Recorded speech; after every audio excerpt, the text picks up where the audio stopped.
Although I have been watching Dragon Ball lately. Since the death of Hiro Mitsuru, I thought, I'm gonna watch like from the beginning Dragon Ball, Dragon Ball Z, and Dragon Ball Super again. I'm really enjoying Dragon Ball. I'm up to after Goku has defeated the original Piccolo. And I noticed one thing that was really interesting. When Goku gets the Ultra Divine Water, Yajirobe tries it first. He's like, because it was poisonous. Yajirobe was convinced it was poisonous.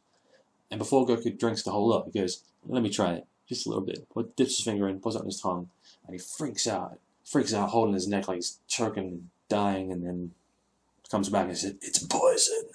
Well, did that little drop make him more powerful? Because Yajirobe was pretty damn effective against Vegeta. I mean, he took some punches and stuff, but he cut his tail off.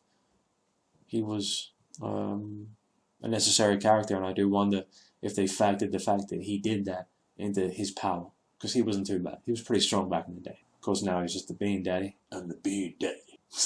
I thought that was just an interesting little what if sort of thing I've never seen anyone talk about. What if Yajirobe never took that single drop of the Ultra Divine Water?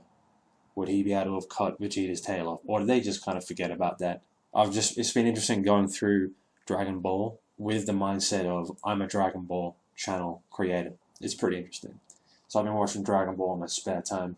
Usually watch it like when I go to bed. I'll just lay in bed and watch episodes till I fall asleep. I really love Dragon Ball. It's just interesting because it's more like grounded in reality, as much as Dragon Ball can be grounded in reality. I mean, it's also interesting to see Goku as a kid, and then you think like, this guy is going to go Ultra Instinct eventually. It's just nuts. And it's also interesting looking at all of Piccolo's minions, including Piano. Like, 'cause they're all like, Piccolo's an instrument. He had Piano, that pterodactyl bird thing, and then he had cymbal and tambourine. And I wonder what would happen if you resurrected Piano and then showed him the new Piccolo. Would Piccolo kill him? It'd be pointless for Piccolo to kill him because this dude's so weak, but would he be subservient to Piccolo? I think Piccolo would find it annoying, but that'd be interesting. Also, another cool what if I saw. Masako X created what if Nappa was good. That was cool. I like Dragon Ball what ifs. I really should do more. I just find it hard to think of good ones at the moment. But I just get a feeling that going through Dragon Ball Z, and Dragon Ball Super again is really going to just probably give me some ideas to really go back to the roots of this show. I'm not sure if any of my viewers, not that I really have that many viewers, I don't release videos every day, so I don't have a huge audience. I wonder if any of my viewers have heard of Dr. Jordan Peterson. He's a really cool guy. He does a lot of lectures on mythology and also on psychology and stuff. He's actually very valuable lectures, and he has a lot of videos. Really helped me. I'm really sorting my life out, improving it in terms of relationships, income, all these different areas. I'm really focusing. That's why I've been busy. I haven't been able to really make so many videos on this because I've just been focusing so much on sorting myself out. But I'm just watching a video. In the video, he was talking about how in the Superman series, and by the way, Goku's better than Superman, let's just put that out there, but in the Superman series, in the beginning, he was closer to humanity, where when he would leap a building or something. But towards the end, he would be juggling planets and swallowing nukes and all this stuff, and it's like, it's too godlike, there's no weakness, and therefore it wasn't really interesting, and he needed kryptonite to make him interesting, because it's character flaws that make him interesting. And that's kind of why I like Dragon Ball so much, because you think about Dragon Ball, like Goku was just a kid and he was fighting the Red Ribbon Army. That was really awesome. And then you get to Dragon Ball Super, and it's like Ultra Instinct, can do anything, but luckily we got Jiren to at least smack Goku around a bit. He's not perfect. Also, it's not like Goku or Vegeta are perfect in terms of their characters either. Goku is a bit careless, Vegeta is a bit quick to anger, and they've still got their flaws, which do keep them individuated. The fact is that character flaws are what actually make characters interesting, because if they were all perfect, it'd be quite boring. So does that make Yamcha the best character ever? Yamcha is the what not to do character, I find. Also, Tien. Japan hates Tien, and they've kind of destroyed him. I watched a video about that. I watched a couple of videos about that, and they gave some really compelling points. And why did Krillin get the Super Solar Flare and not Tien? Tien was the originator of the move. This is another example of Japan hating on Tien, or not paying respect to that character.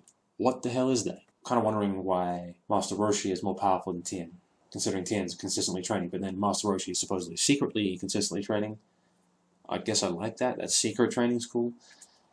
Tien needs a bit of love. Now, here's my plan for Tien. If they were to implement this, Tien can come back as a character. So he's got his dojo. I like that. He's got that urine chick, right? What if Launch comes back as like a love interest, but then this urine chick is like, hey, but I kind of like this guy, and then they get this conflict, right?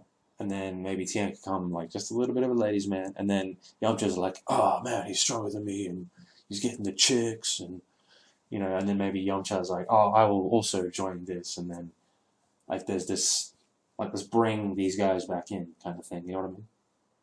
And then Yamcha is better than the other guys training there, and he can give us some tips, and then like maybe there is definitely some room for growth for Tien and Yamcha. Just watching Dragon Ball again, I'm like, I feel so bad for Yamcha just watching Dragon Ball. Seriously, man. It's so bad. Like, you're watching him and he's like, I got your back, Goku. Like, we always got your back. And it's like, oh, dude. If only you could see the future. So lame. So sad.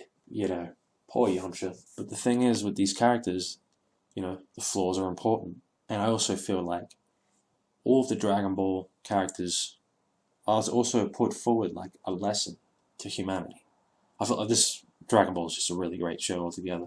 This is one of the big reasons I wanted to create this channel initially, is actually that there's like philosophy behind the show, and the characters are trying to teach lessons. When you look at Yamcha, I don't know, he sucks. He doesn't really put in the effort, he doesn't follow through, and because of that, he's like the weakest character out of the Z Fighters.